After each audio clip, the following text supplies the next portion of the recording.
con Ruth del Salto.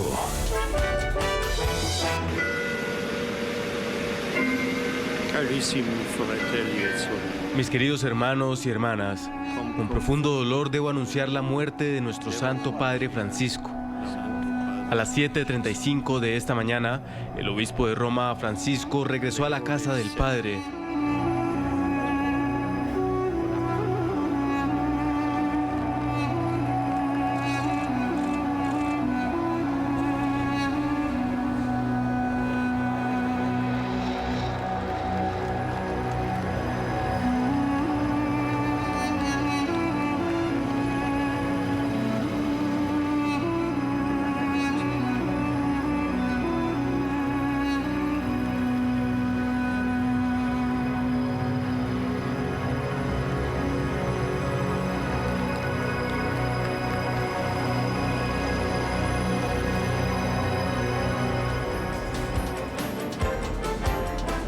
El Papa ha venido del sur para mostrarnos un norte a la comunidad católica. Emitimos ángulo desde Qatar, una tierra que profesa el Islam, de mayoría donde son musulmanes, con quienes el Papa Francisco emprendió diálogo y debate también. Logró una iglesia más cercana con otras religiones. El Papa de la gente estaba convencido que la iglesia debe seguir encaminada a renovarse. Vamos a hablar del primer Papa latinoamericano que empoderó a los laicos, a las mujeres, que cambió las prioridades pastorales. Aunque no ha cambiado la doctrina, el papel del Papa Francisco logró evolucionar la forma de ser y actuar de la iglesia. Voy a dar paso inmediatamente al panel que me acompaña el día de hoy. Saludo a esta hora a un amigo personal del Papa Francisco, el rabino argentino Abraham Escorca. Una relación que se remonta a la década de los 90 en Argentina, no carece de relevancia en una nación de mayoría católica, pero con la más grande comunidad judía de toda América Latina. Gracias por estar con nosotros, señor Escorca. Bienvenido al programa Ángulo. Muchas gracias por invitarme a participar de ti. Gracias por estar aquí con nosotros. También en Londres quiero saludar a Jack Valero, vaticanólogo, fundador de Voces Católicas. Ha asegurado en muchos medios de comunicación que el legado del Papa Francisco en este frente deberá continuar con su sucesor. Gracias por estar con nosotros. Bienvenido.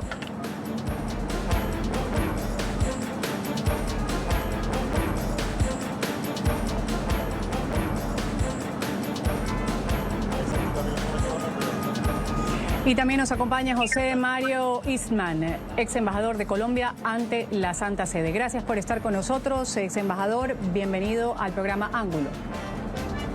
Muchas gracias, un privilegio estar con ustedes hoy y adicionalmente con el rabino Abraham, a quien conocí en el año 2019, perdón. Gracias por estar aquí a los tres. Voy a empezar con usted justamente, rabino. Como decía, una amistad que no tenía una religión particular. Tenía eso, y lo que el Papa Francisco siempre profesó fue la unidad, el acercamiento, el respeto por sobre todo. Cuéntenos cómo recibe primero la noticia de la muerte del Papa Francisco. ¿Y qué decir sobre esta amistad que mantuvo con el sumo pontífice argentino?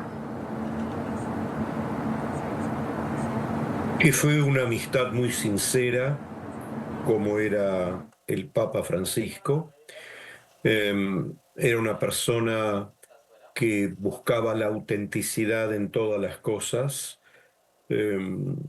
dejaba de lado todos aquellos formalismos sin contenido, y que cada vez que nos reuníamos abríamos el corazón, como debe ser una real amistad, el uno al otro.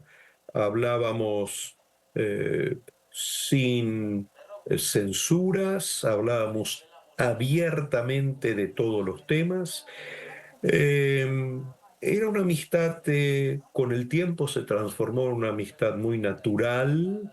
Nos conocimos en la segunda mitad de la década de los 90 en Buenos Aires, cuando él era arzobispo de una de las ciudades más católicas más importantes del mundo, la ciudad de Buenos Aires, y desde 1990 yo solía estar en la lista de los invitados del presidente de la Nación para formar parte de los distintos miembros de los diferentes cultos que se profesan en Argentina, en los solemnos Te Deum, como decía en la invitación, para celebrar los 2 días de la independencia, el 25 de mayo y 9 de julio que tenemos en Argentina. Y allí nos empezamos a conocer y la verdad sea dicha, él trató de acercarse a mí. Probablemente yo era el rector del seminario rabínico en aquel entonces y publicaba artículos acerca de la importancia del diálogo interreligioso en el diario que él solía leer todos los días, en el diario La Nación.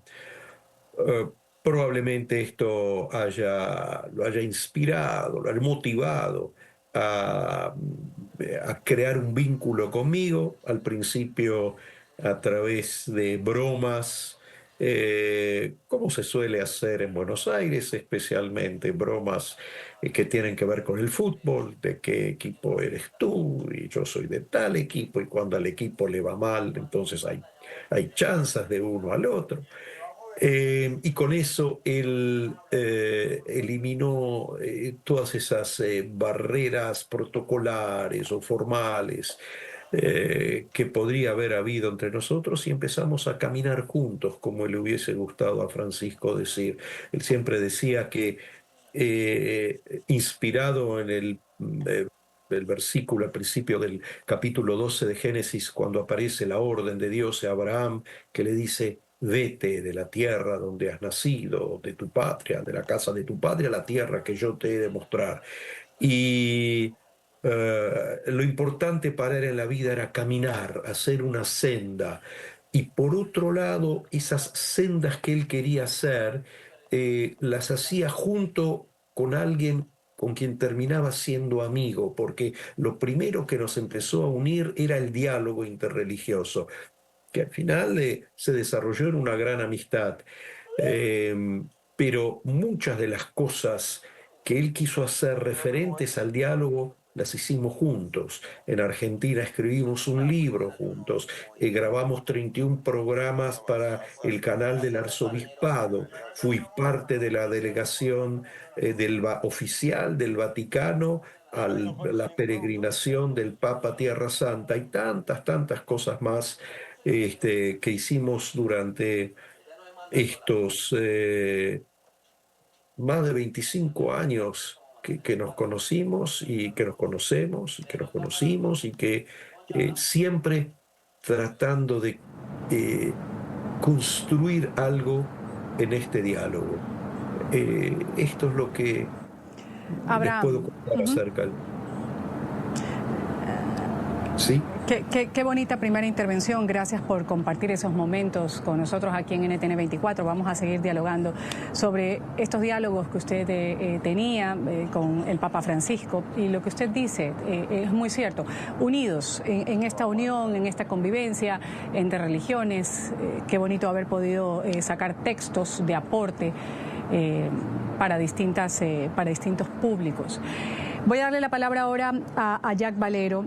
Jack, justamente lo veíamos al Papa Francisco ayer en el último mensaje, si bien él no lo dio, lo leyeron. Y este mensaje que él afirmaba simplemente con la cabeza mientras se leía, sería para pedir el fin del rearme mundial. Ninguna paz es posible sin un verdadero desarme. La exigencia que cada pueblo tiene de preparar su propia defensa no puede transformarse en una carrera general de rearme. Así lo expresaba ayer esta lectura que escuchábamos el domingo de Resurrección. ¿Qué decir al respecto? Bueno, que fue muy emocionante, ¿no? Vamos a cerrar esto un momento. Que el Papa hablara de de la paz y de lo que ha estado intentando hacer y todo eso. Y luego cómo se dio totalmente hasta el final a la gente. Es que hay un poco de eco aquí, tengo que cerrar esto, un momento. No, porque sonaría. Él está por aquí. Está por aquí. Para mí fue muy emocionante ver cómo se daba hasta el final, quiso estar allí, quiso dar la vuelta a la plaza, darse a todo el mundo. Su visión sobre la iglesia es que tiene que estar cercana a la gente. Eso desde el primer día que salió al balcón y nos dijo que había leído un libro sobre la misericordia de Dios, que el nombre de Dios es misericordia y que el amor de Dios es la primera doctrina que tenemos que entender, más porque si no, no se entienden las demás de los mandamientos, las reglas, todo lo que tenemos que hacer, si no entendemos que Dios nos ama totalmente, independientemente de lo que pensamos, de lo que seamos, etc. Y su cercanía se ha notado sobre todo con las personas en necesidad, con las personas que sufren, los prisioneros, los inmigrantes que van de país a país. Por ejemplo, en Europa, su primer viaje fue a Lampedusa, la isla donde nos recordó que los inmigrantes no son números, son personas con caras, con familias. Luego los prisioneros que los visitaba cada Jueves Santo, incluso este último Jueves Santo, hace 4 días, estuvo allí con ellos. Los pobres, los sin techo que invitaba a sus fiestas de cumpleaños en el Vaticano. Yo veo esta cercanía en su vida, que esta cercanía con la cual él nos demostraba la cercanía de Dios, ¿no? Y eso es súper importante. Luego, con la paz, su idea era que la paz, aunque hay mucha injusticia en el mundo, por ejemplo, hay una invasión de Rusia a Ucrania, pues no podemos todos estar de un lado apoyando esa lucha. Tenemos que encontrar una solución más allá para que la paz venga lo antes posible. También en el Oriente Medio. Ese no vender armas, ese estar trabajando por la paz, cueste lo que cueste, porque es también parte de la cercanía de la gente. Y vamos ya a desarrollarlo más adelante sobre la postura que tenía justamente el Papa Francisco con respecto a las guerras abiertas en el mundo. Voy a escuchar inmediatamente al embajador Eastman, usted como un embajador representante de Colombia, latinoamericano, ante la Santa Sede. ¿Qué decir sobre el papel del Papa Francisco dentro de la Iglesia, el primer Papa de los nuestros, latino? Como embajador era impresionante la cercanía que podía transmitir y el amor que se venía de encima cuando uno se acercaba al Santo Padre. El Santo Padre era una persona graciosa, amigable, tenía la chispa porteña, y entonces cada vez que uno iba a hablar con él hacía un comentario divertido, amable, que lo hacía muy cercano. Pero al mismo tiempo era sobrecogedor saber que estaba uno al lado de la persona que significa el mayor poder moral de la humanidad, porque a pesar de que el Estado Vaticano no tuviera ejércitos ni tuviera un poder económico, en el plano internacional, en el Concierto Internacional de Naciones, la voz del Vaticano era una voz de autoridad que seguían todas las potencias del mundo alrededor de temas tan sensibles como el medio ambiente, como la migración ilegal, como el tráfico de personas, como el papel de la mujer en el mundo. Y creo que ese es el tema central de lo que giró el Vaticano a nivel multilateral, la defensa de los más desvalidos, de los más pobres, de aquellos que estaban en la periferia de la humanidad. Y esa periferia no solamente era geográfica, sobre todo la periferia económica y la periferia política, aquellos que no tienen derechos, aquellos olvidados por los estados populistas y demagógicos. Esos fueron los temas centrales que yo sentí en su conversación. En el tema de Colombia, él lo que tenía era una enorme sensibilidad al encontrar un pueblo enormemente amoroso, desprendido, efusivo en su forma de mostrar el cariño hacia el Papa y el Santo Padre, y al mismo tiempo ver que éramos una nación que nos matábamos con una facilidad gigantesca. Eso le dolía. Un país amoroso, desbordado de efusividad, con una fe gigantesca y al mismo tiempo con tanta facilidad para matarnos unos a otros. Qué bonito esto también que comparte usted, embajador. Cómo somos los latinos, cómo percibía el Papa Francisco también, cómo era su gente. Y en Roma lo que se vio justamente en los últimos tiempos, y eso le voy a preguntar a Jack Valero, su muerte, la muerte del Papa Francisco ha sido inesperada, dicen muchos. En los últimos días sí se lo había visto en apariciones públicas, se habían incrementado. Eran esporádicas, apenas podía hablar, se lo veía cansado, pero se notaba algo que nadie lo puede negar, sus ganas de estar con la gente. Sí, es curioso porque cuando estuvo en el hospital más de un mes, la gente pensaba que iba a morir, ¿no? Y que esto ya le quedaba poco tiempo. Luego se recuperó y salió, volvió al Vaticano y la gente pensó, bueno, pues se ha recuperado. Y como le vimos ayer saliendo a escuchar su texto y saliendo a la plaza y saludando a la gente, pues nos ha pillado de sorpresa, ¿no? Porque al principio pensábamos, bueno, sí que ya está enfermo, que ya es el final y tal, pero luego pensamos que quizá no. Y esto, por lo de ayer, ha sido un poco de sorpresa, ¿no? Pero para mí ha sido como una gran fiesta espiritual, ¿no? Que el día de la resurrección el Papa se ha ido al cielo. Como recompensa de una vida bien vivida, una vida vivida dada totalmente hasta el último minuto a la gente que le rodeaba, especialmente a la gente en necesidad y pensando solo en los demás, ¿no? Y por eso estuvo allí y aunque los médicos le decían no haga tanto, no haga esto, no haga lo otro, él no hacía caso porque para él lo importante era llevar la iglesia a la gente, al pueblo. Y además es una cosa que se nota cuando ves fotos de él. Si está con poderosos y tal, está un poco serio. Pero cuando está con gente normal, gente de la calle, siempre está sonriendo. Es una cosa notable, ¿no? Que se nota en las fotos. O sea que sí que nos ha tomado de sorpresa, no debería haber sido sorpresa, pero su actuación en los últimos días pues ha sido tal que hemos pensado, bueno, quizá está con nosotros más tiempo, ¿no? Pero se ha merecido el cielo por todo lo que ha hecho hasta el último minuto. Y a mí me ha encantado escuchar este programa al principio, la amistad con su amigo el rabino, porque yo no tengo esa amistad no tenía esta amistad con el Papa. Yo le vi una vez muy brevemente, pero es impresionante escuchar estas historias de amistad que concuerdan totalmente con lo que hemos visto en su vida pública.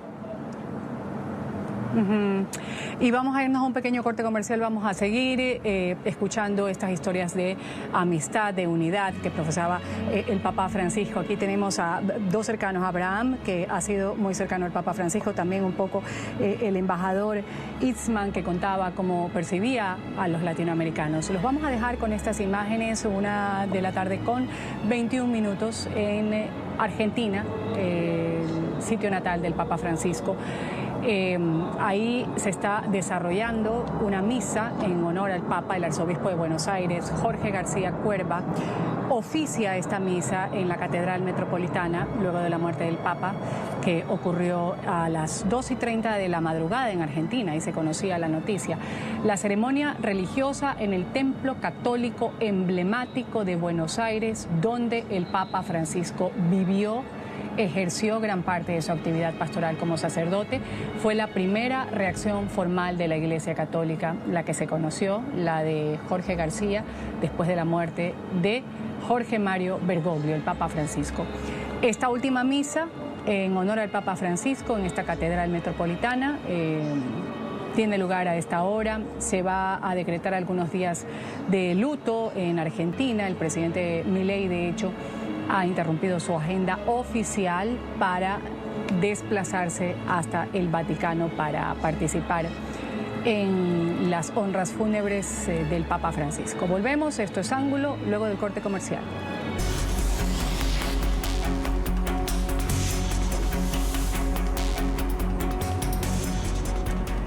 Seguimos hablando del Papa Francisco. Aquí en Ángulo, invitados especiales que me acompañan el día de hoy tras leer sobre las muertes de los migrantes en el Mediterráneo. Ya lo hablábamos en el primer bloque. El Papa Francisco decidió que su primer viaje sería en su momento a la isla italiana de Lampedusa, puerta de entrada para muchos que buscan refugio en Europa. Intentó reservar un billete de avión para sí mismo, pero la compañía aérea informó al Vaticano que alguien que se hacía pasar por el Papa intentaba justamente viajar con ellos. Se organizó un viaje oficial durante el cual celebró una misa en un altar hecho con barcas de migrantes recicladas. Condenó la indiferencia mundial hacia los refugiados. Haría de la defensa de los migrantes un tema constante, intentando e instando también a las comunidades católicas del mundo a acoger a una familia de recién llegados. Él practicó lo que predicaba. En el 2016, tras visitar la isla griega de Lesbos, trajo de vuelta a 12 refugiados musulmanes en su avión papal. Así el Papa Francisco comparó los centros de detención de migrantes en Libia con campos de concentración. Y en el periodo previo a las elecciones presidenciales estadounidenses del 2016, en su momento, como ahora también, describía el plan del presidente Trump de construir un muro fronterizo como no cristiano. Ahí está el Papa con el tema de la migración. Abraham Escorca, amigo del Papa Francisco, rabino, me acompaña desde Argentina. ¿Qué decía el Papa en esas conversaciones que tenían, esas reflexiones profundas que hacían ustedes? Ese tema lo convocaba mucho, el tema de la migración, siempre en defensa de un migrante. Decía que es parte de la poca humanidad que había en el mundo ahora el hecho de rechazar o de darle la espalda a un migrante. Mire, esto no es nada más que una parte de lo que yo diría su personalidad, de su cosmovisión, de su ser. Cuando yo lo conocí en nuestros primeros encuentros allí en la catedral, como le comenté, yo lo solía saludar después del servicio religioso, festivo, por el Día de la Independencia Argentina, y le solía decir: usted habló en un lenguaje profético y mañana en los diarios los análisis van a ser desde un punto de vista político. Para poder entender el pensamiento de Francisco, hay que entender hay que saber que él tenía una pasión muy especial, una sensibilidad muy especial, que se puede comparar a esa, hasta cierto punto, hacia esa sensibilidad que tuvieron los profetas. Estoy hablando la personalidad del profeta, no el vínculo especial con Dios. La personalidad, evidentemente, que eran personalidades muy sensibles al dolor del prójimo. Y eso se complementaba con el mensaje que recibían de Dios y que de alguna manera también Francisco recibió inspirándose en su búsqueda de Dios. Cuando uno lee los libros de los profetas va a ver que siempre defienden a los débiles de la sociedad, que siempre hablan por las viudas, por los huérfanos, por los menesterosos. Y esta fue la prédica y el compromiso de vida de él de toda su vida, cuando estuvo como arzobispo de Buenos Aires, y seguramente antes, yo lo conozco de aquel tiempo, él tenía un vínculo con la gente que vivía lo que se conoce en Argentina como las villas miserias, o sea, barrios donde vive gente carenciada aún de los elementos más indispensables para poder vivir una vida en dignidad. Y él iba allí y estuvo con los menesterosos y les daba sus mensajes y su fuerza.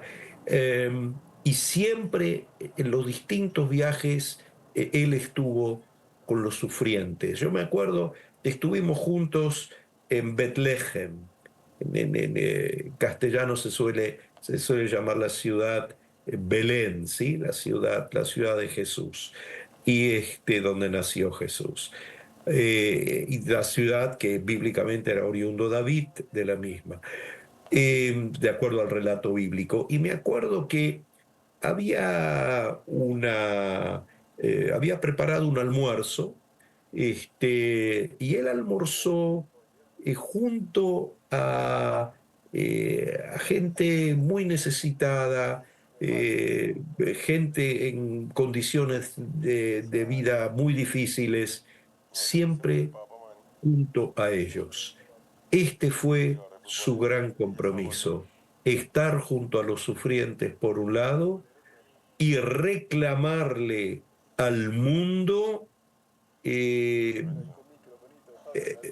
justicia, paz. Dios le dio una posibilidad en su vida muy significativa, que fue poder escribir ese último mensaje pascual. Y ese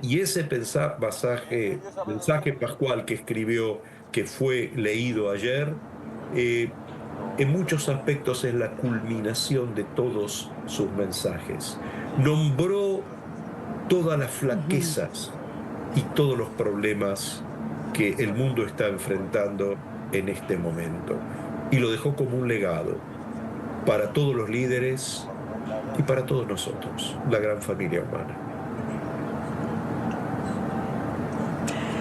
Así es. Embajador, ¿qué sumar a estas palabras de descripción y de los mensajes de legado que ha expresado el rabino? También un poco ahondar en esa nueva forma de llevar al mundo católico, porque él decía, los sacerdotes tienen un llamado a ser pastores con olor a oveja. Era la forma de encauzar a los que pertenecían a una comunidad católica, de decir también que la iglesia no tenía las puertas cerradas a ninguna persona. Sí, tal vez el último de los grandes proyectos del Papa Francisco fue el de llevar a la Iglesia Católica en el proceso de la sinodalidad.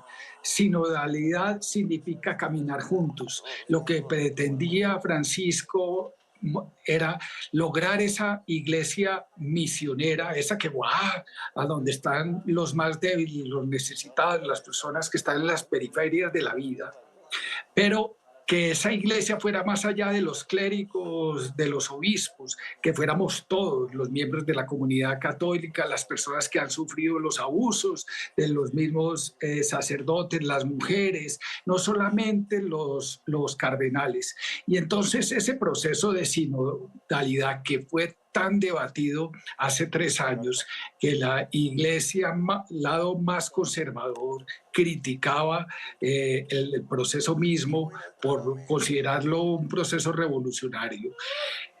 Y la misma, más extremo izquierdo europeo de la iglesia también pretendía lograr toda una revolución a través de ese proceso de sinodalidad, pues a él lo embargaba mucho y sentía el dolor de una iglesia que aún estaba pegada a las formalidades y no lograba hacer ese cambio hacia la unidad de todos los fieles, los laicos, los sacerdotes, y al caminar juntos.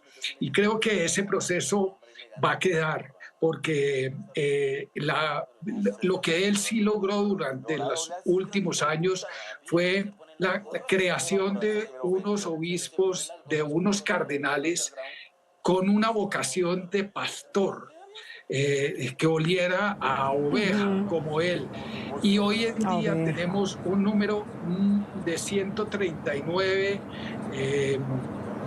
obispos que fueron nombrados por el Papa Francisco, que seguramente en el proceso cardenalicio ahora, en el cónclave, tendrán en cuenta esa vocación de sensibilidad de lo humano, de la sensibilidad al más débil, como decía el rabino, y creo que habrá una continuidad en la forma de ver la iglesia misionera, que va a ser el gran legado de Francisco en el largo plazo. Y vamos a dejarlo hasta ahí para volver luego al corte comercial con más reflexiones y con las conclusiones del programa. Vamos a un corte, volvemos enseguida.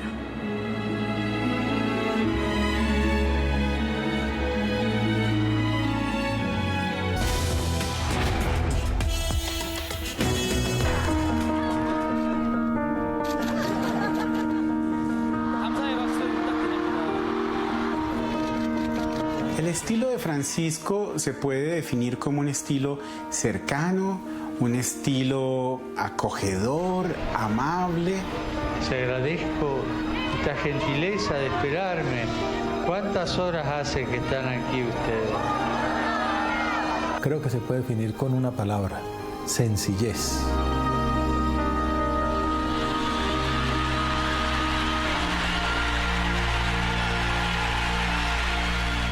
Es una virtud evangélica que él muestra gráficamente, por ejemplo, con sus zapatos.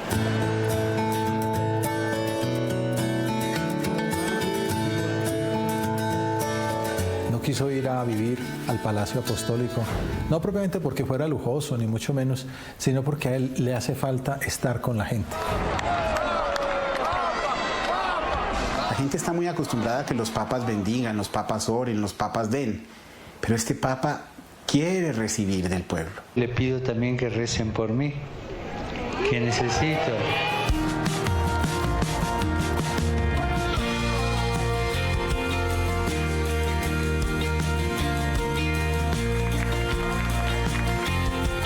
Nunca le ha dado temor responder con sinceridad. Él habla como lo que piensa y sin tapujos. Anche un solo caso di abuso che rappresenta già di per sé una monstruosità. Lo que más me llamó la atención desde el comienzo fue ese amor a la virtud de la pobreza. El Santo Padre es jefe de Estado y tiene derecho pues a sus limusinas como cualquier presidente, pero desde el primer momento quiso usar un Fiat 500, que es un carrito utilitario normalito, un equivalente a R4 en Colombia. Lo que más me ha sorprendido del estilo del Papa Francisco es la capacidad de recoger símbolos que sirven a la gente. Esa imagen tan sobrecogedora de la Plaza de San Pedro vacía durante la pandemia. Uno de los gestos que hablan mucho de Francisco es el sentido del humor. Con esto el Papa va a tener que rezar para que Brasil gane la Copa. Peleo Maradona. El que el Papa sea hincha del San Lorenzo habla de él como un ser humano común y corriente. Saludo a los campeones de América, el equipo de San Lorenzo, que es parte de mi identidad cultural. Ya estamos llegando al tiempo de las conclusiones, reflexiones finales en ángulo. Antes de convertirse en el Papa Francisco, Jorge Mario Bergoglio era devoto de la Virgen de Satanudos. Solucionar problemas difíciles, seguramente necesitaría ayuda. Como Papa heredó 2 milenios de enrevesada historia, controversia también, que fue desde la geopolítica hasta la teología. Quiero preguntarle a mi panel el día de hoy, ya en su reflexión final, ¿el legado del Papa Francisco debe continuar? Voy a empezar dándole la palabra a Jack, después a José y termino con Abraham. En 1 minuto para cada uno. Adelante. Para mí lo que queda de este pontificado es la cercanía del Papa Francisco, que nos muestra la cercanía de Dios, ¿no? Que Dios es muy cercano, que Dios nos quiere, que Dios está quiere a cada uno de nosotros, independientemente de lo que pensemos, de lo que hagamos, y que especialmente si la gente sufre porque son prisioneros o inmigrantes o refugiados, o están discriminados por ser gays o trans, Dios les quiere, Dios está cercano a ellos y el Papa ha estado cercano a todos nosotros, enseñándonos cómo es el amor de Dios. Para mí esto es muy fuerte y es lo que me queda del Papa Francisco. Un papa inclusivo que, como decíamos hace un momento, no cerraba las puertas de la Iglesia a nadie. Voy a continuar esta reflexión. Embajador José María Eastman, lo escucho. Realmente lo que me queda en el corazón del Papa Francisco es ese olor a pastor, de pastor en jefe de la Iglesia Católica. Fue una persona absolutamente dedicada y liderando desde adelante, levantando la antorcha en medio de la oscuridad, dedicado a todo su pueblo, dando ejemplo y sobre todo para los jóvenes. Fue un líder para los jóvenes, cercano, amoroso, poniendo a Dios en el centro de la Iglesia. Y eso, digamos, debe seguir como filosofía y como manera de mantener a la Iglesia Católica unida. Una iglesia volcada en los jóvenes y en los más necesitados.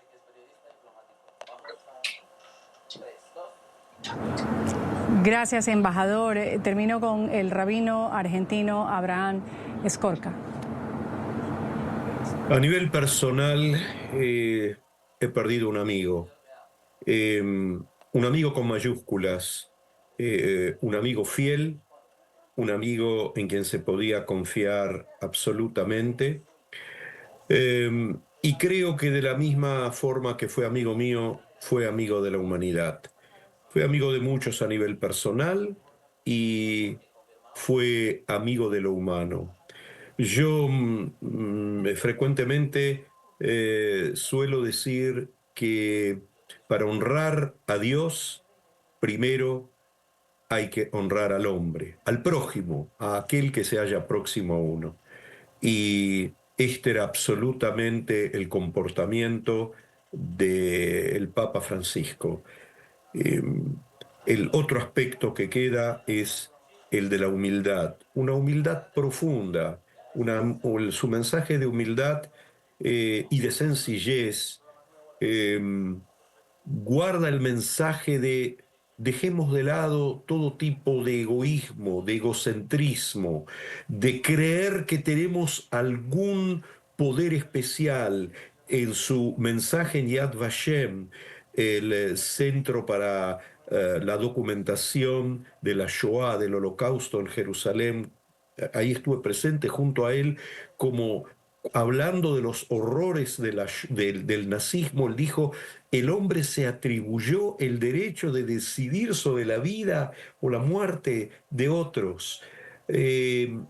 Todos esos mensajes son imprescindibles para una realidad tan oscura como la que estamos viviendo. En el libro de los Proverbios de la Biblia dice que la memoria del justo será una fuente de bendición. Quiera Dios que la humanidad toda, inspirada en sus mensajes, pueda encarar una realidad de paz, una realidad mucho más lúcida e iluminada que la que estamos viviendo en nuestros momentos, y de esa forma honrar su memoria. Gracias, rabino Jack Valero, también embajador Jorge Mario. Me voy a una pequeña pausa, enseguida volvemos con Ángulo.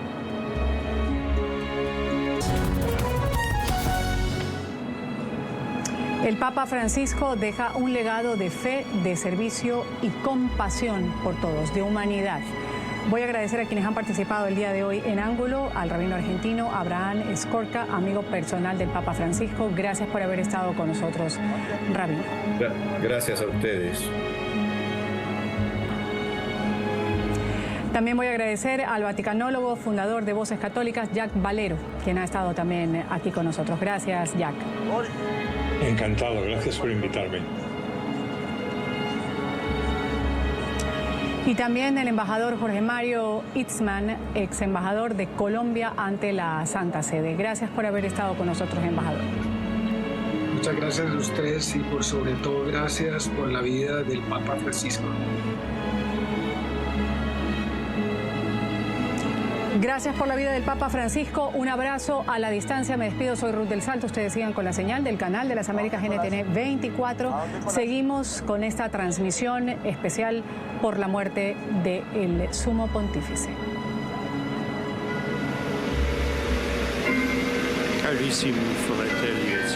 Mis queridos hermanos y hermanas, con profundo dolor debo anunciar la muerte de nuestro Santo Padre Francisco.